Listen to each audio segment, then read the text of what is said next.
தமிழ் புத்தாண்டு எப்படி இருக்கு? நல்ல வெள்ளாமை இருந்துட்டு இருக்கும், விவசாயம் செழிக்கும், மழை நல்ல மழை பொழியும் அப்படிங்கிறது சொல்லியிருக்குது.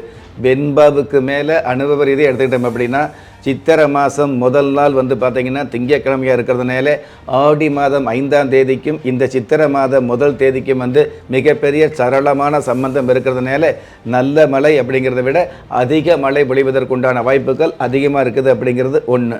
அதே மாதிரி இந்த திருமண சம்மந்தப்பட்ட விஷயங்களுக்கு அப்புறம் பார்த்திங்கன்னா பொதுவாகவே திருமண சம்மந்தப்பட்ட முகூர்த்தம் அப்படிங்கிறது இந்த வருஷம் 75 முகூர்த்தம் வந்துகிட்டு இருக்குது.